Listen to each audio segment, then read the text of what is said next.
जय श्री कृष्णा, राधे राधे। आप सभी भक्तों का आपके अपने YouTube चैनल श्री कृष्ण दीवानी में हार्दिक स्वागत है। आज के इस वीडियो में मैं आप सबके समक्ष बैकुंठ चतुर्दशी की 3 कथाएं प्रस्तुत कर रही हूँ। मुझे आशा है कि आपको यह कथाएं अवश्य पसंद आएंगी। यदि ऐसा हो तो इस वीडियो को आप लाइक करें और कमेंट बॉक्स में विष्णु भगवान की जय लिखिएगा। तो आइए सुनते हैं बैकुंठ चतुर्दशी की पहली कथा। एक समय की बात है, नारद जी पृथ्वी लोक का भ्रमण करके वैकुंठ धाम में जा पहुंचे। तब भगवान विष्णु ने उन्हें आदर पूर्वक बिठाया और प्रसन्न होकर उनसे वहां उनके आने का कारण पूछा। तब नारद जी ने भगवान विष्णु से कहा कि हे प्रभु, आपने अपना नाम कृपा निधान रखा है।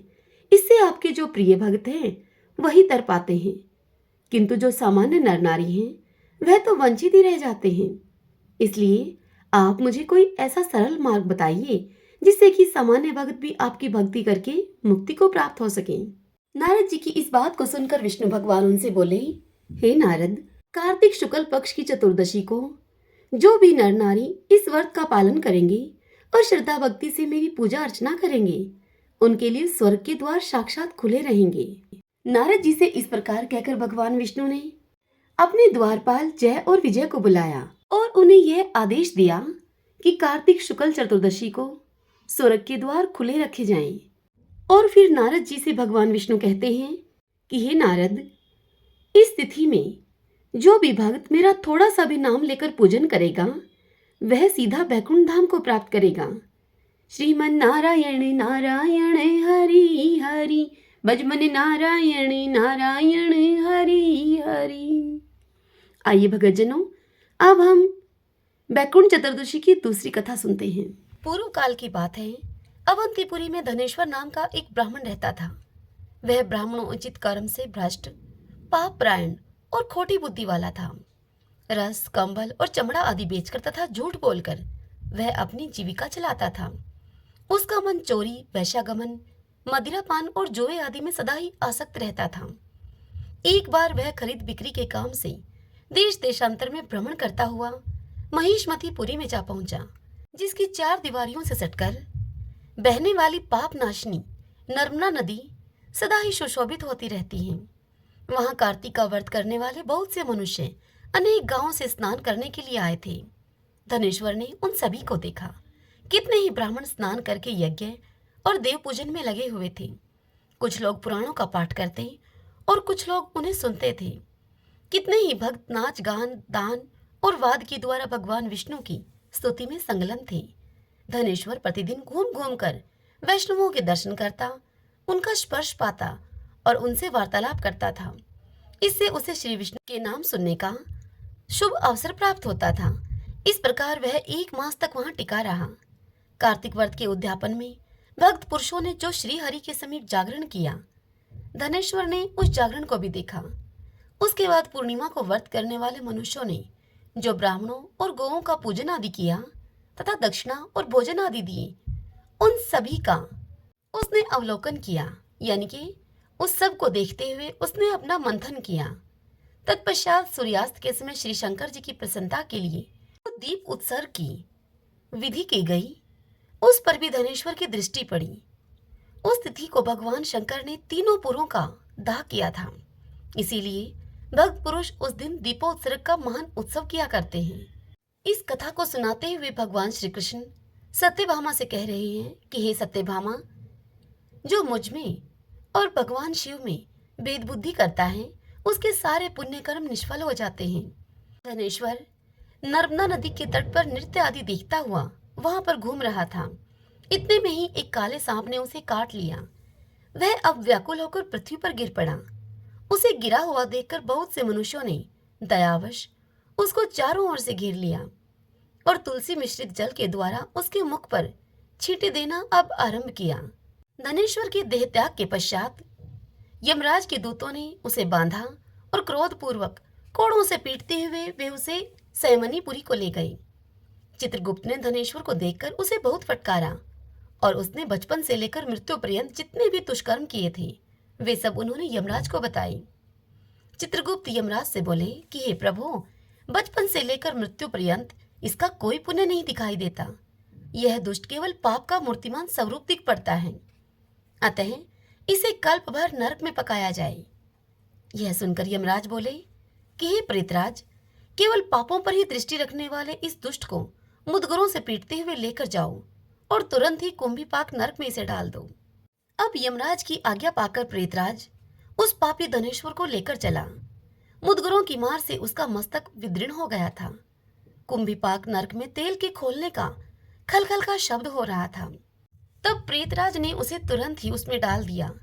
वह ज्यों ही कुंभीपाक में गिरा, त्यों ही उसका तेल अब ठंडा हो गया, ठीक उसी तरह से जैसे कि पूर्व काल में भक्त परवर प्रहलाद को डालने से दैत्यों की जलाई हुई आग बुझ गई थी। यह महान आश्चर्य की बात देखकर प्रेतराज को बड़ा ही विस्मय हुआ। उसने बड़े वेग से आकर यह सारा हाल यमराज को कह सुनाया। अब जब यमराज ने प्रेतराज की कही हुई कौतूहल पूर्ण बात सुनी, तब यमराज ने कहा कि ओह, यह कैसी बात है। फिर उसे साथ में लेकर वे उस स्थान पर आए और उस घटना पर स्वयं विचार करने लगे। इतने में ही देवऋषि नारद जी हंसते हुए बड़ी उतावली के साथ वहां पर आए। राज ने नारद जी को आया हुआ देखकर उनका भली भांति पूजन किया और फिर उनसे मिलकर देवऋषि नारद जी ने यमराज से इस प्रकार कहा। नारद जी यमराज से बोले कि हे सूर्य नंदन, यह नरक भोगने के योग्य नहीं है, क्योंकि इसके द्वारा एक ऐसा कर्म बन गया है जो नरक का नाश करने वाला है। जो पुरुष पुण्य कर्म करने वाले लोगों का दर्शन, स्पर्श और उनके साथ वार्तालाप करता है, वह उनके पुण्य का छटांश प्राप्त कर लेता है। यह तो 1 मास तक श्री हरि के कार्तिक व्रत का अनुष्ठान करने वाले असंख्य मनुष्यों के संपर्क में रहा है, अतः उन सबके पुण्यांश का भागी बन गया है। उनकी सेवा करने के कारण इसे संपूर्ण व्रत का पुण्य प्राप्त हुआ है, अतः इसके कार्तिक व्रत से उत्पन्न होने वाले पुण्यों की कोई गिनती नहीं। कार्तिक व्रत करने वाले पुरुषों के बड़े से बड़े पातकों का भी भक्त वत्सल श्री विष्णु भगवान पूर्ण रूप से नाश कर डालते हैं। और इतना ही नहीं, अंतकाल में वैष्णव पुरुषों ने तुलसी मिश्रित नर्मदा के जल से इसको नहलाया भी है और इसके अंत समय में इसे श्री विष्णु भगवान के नाम का श्रवण भी कराया है। इसीलिए इसके समस्त पाप अब नष्ट हो गए हैं। अब धनेश्वर उत्तम गति को प्राप्त करने का अधिकारी हो गया है।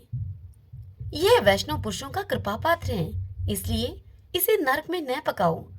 इसको अनिच्छा से पुण्य प्राप्त हुआ है, इसीलिए यह यक्ष योनि में रहे और संपूर्ण नरकों के दर्शन मात्र से अपने पापों का भोग पूरा कर ले। भगवान श्री कृष्ण आगे सत्यभामा को इस कथा को सुनाते हुए कहते हैं कि हे प्रिय, इस प्रकार से देवऋषि नारद जी यह कहकर वहां से चले गए और फिर यमराज अपने सेवकों के द्वारा उस ब्राह्मण को संपूर्ण नरकों का दर्शन कराने के लिए वहां से ले गए। इसके बाद यम की आज्ञा का पालन करने वाला प्रेतराज धनेश्वर को संपूर्ण नरकों के पास ले गया और उन सभी नरकों का अवलोकन कराता हुआ धनेश्वर को उसने सभी विस्तार पूर्वक बतलाया कि क्यों और किस कारण से किस नरक की प्राप्ति होती है।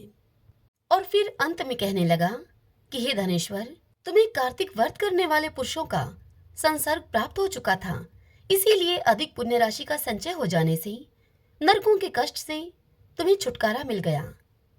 इस कथा को सुनाते हुए भगवान श्री कृष्ण सत्यभामा से कहते हैं कि हे सत्यभामा, इस प्रकार प्रेतराज धनेश्वर को नरकों का दर्शन कराकर उसे यक्षलोक में ले गया तथा वहां जाकर वह धनेश्वर यक्ष हुआ।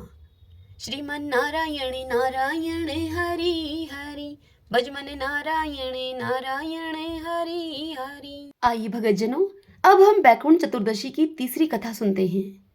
एक बार भगवान विष्णु देवादिदेव महादेव जी का पूजन करने के लिए काशी जी आए। वहां मणिकर्णिका घाट पर स्नान करके उन्होंने 1000 स्वर्ण कमल पुष्पों से भगवान विश्वनाथ के पूजन का संकल्प किया। अभिषेक करने के बाद जब वे पूजन करने लगे तो शिवजी ने उनकी भक्ति की परीक्षा के उद्देश्य से एक कमल पुष्प को कम कर दिया। इस पूजन की पूर्ति के लिए भगवान श्रीहरि को 1000 कमल के पुष्प चढ़ाने थे। एक पुष्प की कमी को देखकर उन्होंने सोचा कि मेरी आंखें भी तो कमल के ही समान हैं, मुझे कमल नयन और पुंडरीकाक्ष कहा जाता है। यह विचार करके भगवान विष्णु ने अपनी कमल के समान आंख भगवान शिव पर चढ़ाने को प्रस्तुत हुए।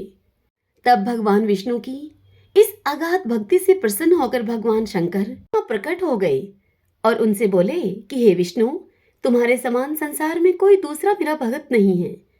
आज की यह कार्तिक शुक्ल चतुर्दशी अब से बैकुंठ चतुर्दशी कहलाएगी और इस दिन व्रत करके जो पहले आपका पूजन करेगा और फिर मेरा पूजन करेगा उसे बैकुंठ लोक की प्राप्ति होगी।